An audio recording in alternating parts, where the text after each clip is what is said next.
இந்த ஷார்ட் ரிவ்யூவில் எந்த மூவி பற்றி பார்க்க போகிறோம்னா பிளாக்மெயில். படத்துடைய ஸ்டார்டிங்கில் ஸ்ரீகாந்த் பெரிய இண்டஸ்ட்ரியலிஸ்ட்டாக இருக்கார். அவங்கள ஒய்ஃபான பிந்து மாதவியும் அவங்களோட சின்ன பெண் குழந்தையோட ஊட்டியில் காரில் போயிட்டுருக்காரு. எதிரில் வந்த கார்னால ஆக்சிடென்ட் மாதிரி ஆகுது. அதனால ஸ்ரீகாந்த் அந்த கார் ஓனர்கிட்ட வாக்குவாதத்தில் இருக்காரு. அந்த சமயத்தில் குழந்தைய கிட்னாப் பண்ணிடுறாங்க.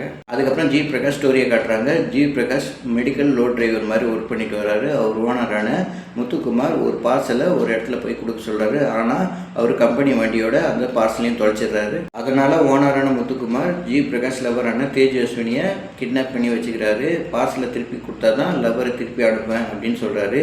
இந்த ரெண்டு கதையும் எப்படி லிங்க் ஆச்சு, இந்த ரெண்டு கதையும் சால்வ் ஆச்சா இல்லையா அப்படின்னு தான் படத்துடைய மீதி கதை. ஜி பிரகாஷ் இந்த படத்துடைய ரெக்குயர்மெண்ட்டுக்கு ஏற்ற மாதிரி ரொம்ப நல்லாவே நடிச்சிருக்காரு. தேஜஸ்வினிக்கு பெரிய ரோல் இல்லை, இருந்தாலும் அவங்க கேரக்டரை நல்லாவே பண்ணியிருக்காங்க. ஸ்ரீகாந்த் பிந்து மாதவி குழந்தைய தொலைச்சிட்டு பருதை விற்கிற பேரண்ட்ஸ்லாம் நடிச்சிருக்காங்க. ஸ்ரீகாந்த் அவர் கேரக்டரை புல்லப் பண்ணுறாரு. ஆனால் பிந்து மாதவி நடிக்கவே கொஞ்சம் கஷ்டப்படுறாங்க. அதர் கேரக்டர்ஸில் வந்த ஆக்டர் ரமேஷ் திலக், லிங்கா, முத்துக்குமார், ரெட்டின் கின்ஸ்லி எல்லாருமே கேரக்டர்ஸை ரொம்ப நல்லாவே பண்ணியிருக்காங்க. டேரக்டர் மூமாறன் இரவுக்கு 1000 கண்கள் கண்ணை நம்பாதே இந்த படத்தை எடுத்திருக்காரு. இந்த படத்தையும் த்ரில்லர் ஜானராக தான் எடுத்திருக்காரு.